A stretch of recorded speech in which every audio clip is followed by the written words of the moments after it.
जय जगन्नाथ सांग मैंने आज आपण गोटे बहुत बड़ खुशी खबर नहीं आसी आमर केंद्र शिक्षा मंत्री धर्मेंद्र प्रधान आज इस्तीफा देइचंती।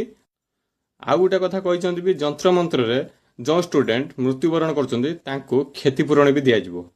ठीक है भिडियोटा देखो। वर्तमान ब्रेकिंग न्यूज बड़ खबर इस्तीफा देले केंद्र मंत्री धर्मेंद्र प्रधान। जातीय गणमाध्यम ये खबर बड़ खबर जहां आसुची केंद्र शिक्षा मंत्री धर्मेंद्र प्रधान को इस्तीफा अर्थात छात्रों को आंदोलन रो ये बड़ प्रभाव एवं सरकार शेष में ये बड़ पदक्षेप नहीं एवं केंद्र शिक्षा मंत्री धर्मेंद्र प्रधान को इस्तीफा सूचना जातीय गणमाध्यम ये खबर एवं जदि देखिबा जो भली भाव में कॉकरोच जनता पार्टी एवं छात्र छात्री माने निजर धारणा निजर आंदोलन को जारी रखिछंती। सेमानकर जो प्रमुख दाबी थिला ता भितरे प्रथम दाबी थिला जे केंद्र शिक्षा मंत्री धर्मेंद्र प्रधान को इस्तीफा एवं छात्र छात्री जो माने जीवन हारिछंती सेमानंकु क्षतिपूरण ता भितरे ये सबुठु बड़ दाबी थिला केंद्र शिक्षा मंत्री धर्मेंद्र प्रधान को इस्तीफा आ शेष में केंद्र शिक्षा मंत्री धर्मेंद्र प्रधान इस्तीफा देथिबार सूचना जातीय गणमाध्यम जहां